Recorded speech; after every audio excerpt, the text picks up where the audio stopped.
आज हम चर्चा करेंगे श्री प्रयाग तीर्थराज। प्रयाग का महत्व वास्तव में उसे तीर्थ राज पद पर प्रतिष्ठित करने वाला है। इस तीर्थ की पवित्रता मनुष्य को इहलौकिक तथा पारलौकिक सुख प्रदान करने वाली है। इसी संदर्भ में हम श्री प्रयागाष्टकम श्लोक का पाठ करते हैं। स मुनि दिति जैन्द्रै शैव्यते यो अस्तत तदेन्द्रै गुरुर्तर दुरितानां का कथा मानवानां स भुवि सुकृत कर्तुर्वाञ्छिता वाप्ति हेतुर्जयति विजित यागस्तीर्थराजा प्रयागः। श्रुतिः प्रमाणं स्मृत्या प्रमाणं पुराणं वप्यत्रं परं प्रमाणं यत्रास्ति गंगा जमुना प्रमाणं स तीर्थराजो जयति प्रयागः।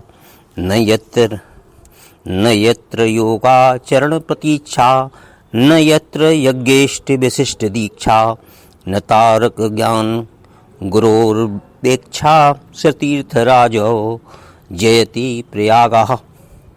चिरं निवासं न समीक्षते यो हृदार्चित्तः प्रददाति कामान् यः कल्पितार्थाश्च ददाति पुंसां स तीर्थराजो जयति प्रयागः। तीर्थावली यस्य तु कंठभागे दानावली बलगतिपादमूले व्रतावली दक्षिणबाहुमूले स तीर्थराजो जयति प्रयागः। यत्राप्लुप्तानां न यमो नियन्तां यत्र स्थितानां सुगति प्रदाता यत्राश्रितानां अमृत प्रदाता स तीर्थराजो जयति प्रयागः। सितास्ते यत्र तरंग चामरे नद्यौ विभाते मुनिभानुकन्यके नीलात् पत्रं बटैव साक्षात् स तीर्थराजो जयति प्रयागः। पुर्याः सप्त प्रसिद्धा पतिवचनस्तास्त्र तीर्थराजस्य नार्यो नैकट्येनाते हृदया प्रवति च गुणैकासते ब्रह्म यस्यां सेयं राज्ञी प्रधाना प्रियवचनकरी मुक्तिदाने नियुक्ता येन ब्रह्मांड मध्ये स जयति सुतरां तीर्थराजा प्रयागः।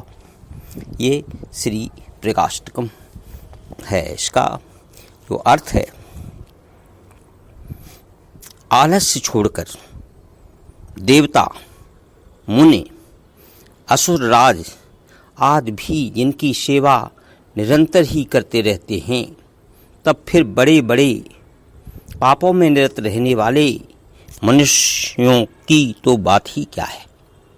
जो पृथ्वी में सज्जनों की विघ्न बाधाओं को दूर करने वाले हैं, जिन्होंने समस्त यज्ञों को जीत लिया है, ऐसे तीर्थराज प्रयाग की जय हो, जय हो। जिनकी महत्ता के विषय में वेद प्रमाण हैं, स्मृतियां प्रमाण हैं और पुराण तो सबसे बढ़कर प्रमाण हैं, उन तीर्थराज प्रयाग की जय हो, जहाँ पर योगाचरण की प्रतीक्षा नहीं है और न विविध प्रकार के यज्ञों और इष्टियों की विशिष्ट दीक्षा की अपेक्षा है, न तारक मंत्र तथा गुरु की अपेक्षा है। ऐसे तीर्थराज प्रयाग की जय हो। बहुत आकार कोई निवास ही करे, इस बात की जिन्हें परवाह नहीं है, जो अत्यंत उदार चित्त वाले हैं और मनुष्यों की मनोकामनाओं को पूर्ण करते हैं तथा इच्छित पदार्थों को देते हैं, ऐसे तीर्थराज प्रयाग की जय हो। जिसके कंठभाग में तीर्थावली है, पादमूल में दानावली शोभित है, व्रतावली दक्षिण भुजा में स्थित है, ऐसे तीर्थराज प्रयाग की जय हो। जिसके पावन बार में अवगाहन करने वालों पर यमराज का नियंत्रण नहीं रह जाता है, जो अपने क्षेत्र में निवास मात्र से सुगति अर्थात मोक्ष प्रदान कर देता है और जो आश्रय लेने वालों के लिए अमृत प्रदायक है, उस तीर्थ राज प्रयाग की जय हो। श्री गंगा जी और यमुना जी की नीली और सफ़ेद तरंगे ही जिनकी चमर हैं तथा साक्षात अक्षय बट ही जिनके नीले रंग का छत्र है, ऐसे समस्त तीर्थों के राजा प्रयाग महाराज की जय हो। अयोध्या, मथुरा, हरिद्वार, काशी, कांची, अवंतिका और द्वारका, ये जो 7 प्रसिद्ध पुरियां हैं, वे तीर्थों के महाराज प्रयाग की आज्ञाकारिणी पटरानियां हैं। अत्यंत ही निकट होने के कारण काशी उन्हें अत्यंत ही प्रिय है।